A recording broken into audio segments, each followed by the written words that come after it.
SGC here, and we're back with First Impression. Jessica Jones, Season 1, Episode 1. So this is Marvel's Jessica Jones, the second in a series of shows that will all lead up to Defenders crossover miniseries. It is based on the Marvel Comics character of the same name, and it's done by Netflix, and it is created by Melissa Rosenberg, who previously wrote the screenplay for Step Up back in 2006, worked on 3 seasons of Dexter, and also wrote the screenplays for all the Twilight films. Episode 1. After reading about Rosenberg, I sort of get why it's so dark. I mean, she did Dexter. Dexter's pretty messed up stuff. So I see that she's sort of gathering that stuff and working it out here. And interesting enough, I don't know about Jessica Jones. Her comic Alias, written by Brian Michael Bendis and drawn by Michael Gaydos, was out back in 2001. So it's been a long time coming since she's been first introduced. And from the stuff I read, I don't come across her. So I really don't know who she is. Though I know she's the whole street level type of superhero with like Luke Cage, Daredevil, and Iron Fist, which they are using these 4 characters and putting them into the Defenders miniseries. So that's going to be interesting. And if you don't know the Defenders, it's sort of like the Tomorrow, like the DC Legend of Tomorrow sort of thing, where there's a band of heroes coming together and working as a team sort of thing, loosely speaking. But anyway, back to the first episode. So yes, this is dark. It's a lot darker than Daredevil for sure. I only watched the first episode and I'm just comparing the first episodes. Daredevil, superhero type of guy trying to save the day. But here, Jessica Jones is totally different. She's just on the job, getting drunk, paying the bills sort of thing. She's not that typical of a superhero. And you don't know her powers, you don't really know her past. You know she's a private investigator. But is she a superhero or what have you? Obviously, she was a superhero, but she's not doing that stuff right now. So it's interesting that they've thrown us here and where we explore a character that already has a lot of problems, but we don't know what led up to them. And that's an interesting narrative, and I enjoy that.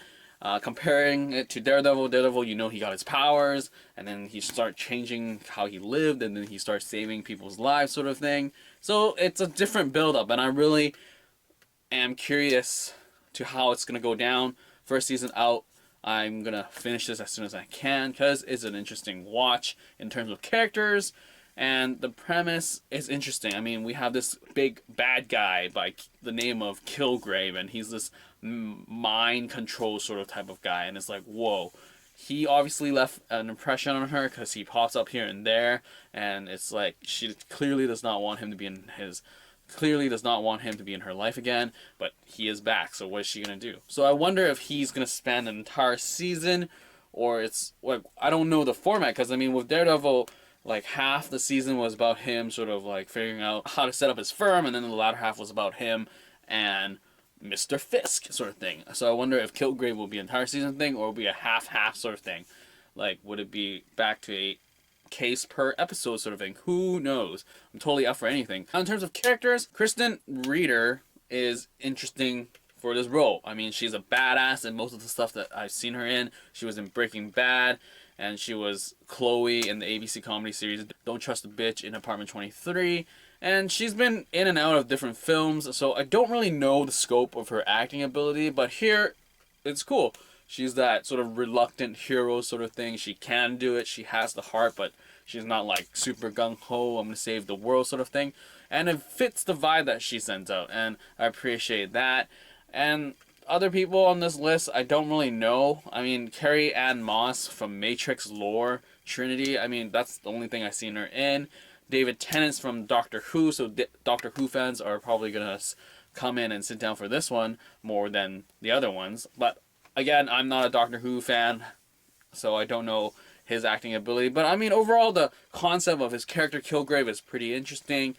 Carrie-Anne Moss's character of the boss and just like this relationship she has with Jessica Jones is interesting as well. So basically, it's an interesting watch. Also, we have another like sort of big player here. It's Luke Cage.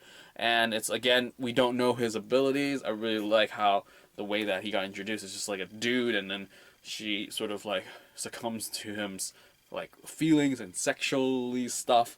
So interesting because it fits the character of Jessica Jones, where she's just like, nah, like whatever, sort of laid back attitude, and I don't know, the chemistry there is there. So I wonder how it's gonna pan out when Luke Cage the series comes out, because there'll be a flip where he's the main character and she's sort of the side supporting.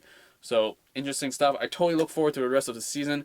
Check it out if you haven't. It is totally different in terms of scale and sort of atmosphere and visually in terms of Daredevil. So don't have to be like, oh, it's gonna be the same as Daredevil. It's not. I mean, it is off Netflix, but it's created by a different team, sort of thing.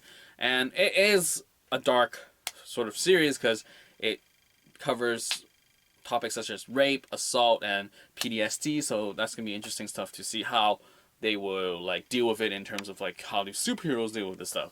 So anyway, I enjoyed the first episode. Hope you check it out. And yeah, if you have any questions, leave it down below. Comments, what have you, down below. And that is all for this first impression of Jessica Jones, Season 1, Episode 1. Out!